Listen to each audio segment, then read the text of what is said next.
ఈ చిన్న పాపకు చిన్నతనం నుండి కొన్ని స్పెషల్ పవర్స్ ఉంటాయి. అదేంటంటే ఈమె పాడైపోయిన వాటిని తిరిగి ప్రాణం రప్పించగలదు. ఒకరోజు ఈ పాప వాడిపోయిన పండ్ల మొక్కలను చూసి తన సూపర్ పవర్స్ ఆ మొక్కల మీద ఉపయోగించగా వాడిపోయిన ఆ మొక్కలకి జీవం వచ్చి మళ్లీ గుబురుగా పెరుగుతాయి. అలాగే ఈమెకి మొక్కల మాటలు కూడా అర్థమవుతూ ఉంటాయి. కానీ ఆ ఆశ్రమంలో ఉన్న మిగతా పిల్లలు ఈమె మొక్కలతో మాట్లాడటం చూసి ఈమెను మంత్రగత్తె అంటూ ఈ పాపతో మాట్లాడటం మానేస్తారు. అయితే ఆ రోజు ఆ ఆశ్రమంలోకి ఒక కొత్త పిల్లాడు జాయిన్ అవుతాడు.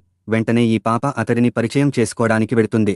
కాని ఈ పిల్లాడు ఈమెతో మాట్లాడకుండా కర్రతో నేలపై ఉన్న చీమల్ని చంపుతూ ఉంటాడు.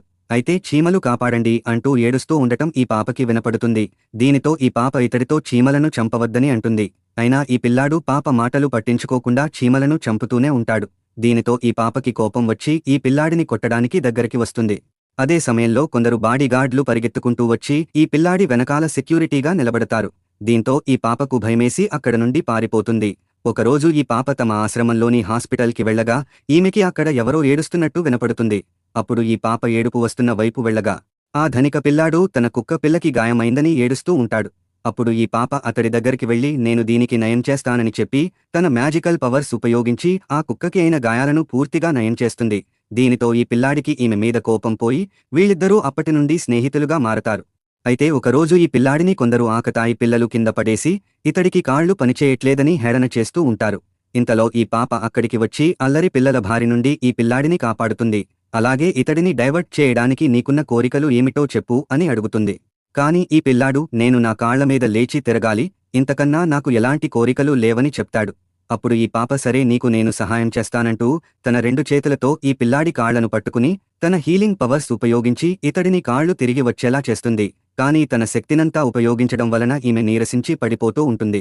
అప్పుడు ఈ పిల్లాడు ఒక్కసారిగా లేచి ఈమెను పడిపోకుండా పట్టుకుంటాడు. ఆ రోజు నుండి వీరిద్దరి మధ్య మరింత స్నేహబంధం ఏర్పడుతుంది.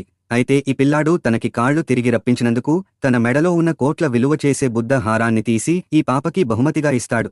అప్పుడు ఈ పాప కూడా ఇతడికి బహుమతి ఇద్దామని ఆలోచించి తానే స్వయంగా తయారుచేసిన పూల కిరీటాన్ని ఈ పిల్లాడికి పెడుతుంది. అలాగే వీరిద్దరూ జీవితాంతం ఇలానే స్నేహితులుగా ఉండాలని ప్రమాణం చేసుకుంటారు. మరుసటి రోజు ఈ పాపని ఒక బిజినెస్ మ్యాన్ దత్తత తీసుకుని అక్కడ నుండి తీసుకువెళ్లడానికి వస్తాడు. దీనితో ఈ పాప ఈ గుడ్ న్యూస్ చెప్పాలని ఆ పిల్లాడిని వెతుక్కుంటూ అతడి దగ్గరికి వెళ్లగా అతడు ఇంతకు ముందే ఇక్కడ నుండి ఖాళీ చేసి ఇంటికి తిరిగి వెళ్లిపోయాడని అక్కడున్న నర్స్ చెప్తుంది. దీనితో ఈ పాప అతడు ఇచ్చిన లాకెట్ చూస్తూ కనీసం ఒక్క మాట కూడా చెప్పకుండా వెళ్లిపోయావా అంటూ ఏడుస్తుంది. నిజానికి ఈ పిల్లాడిని తన మావయ్య బలవంతంగా ఇంటికి తీసుకువెళ్తూ ఉంటాడు. కాని ఈ పిల్లాడు నేను నా స్నేహితురాలికి వెళ్తున్నా అని చెప్పలేదు. దయచేసి వెనక్కి వెళ్దాం పదండి, ఆమెకి నా పేరు కూడా తెలియదు అంటూ ఏడుస్తాడు. కాని మావయ్య మాత్రం నీ తండ్రి చనిపోయాడు, నువ్వు తప్పకుండా ఇంటికి రావాలని అంటాడు.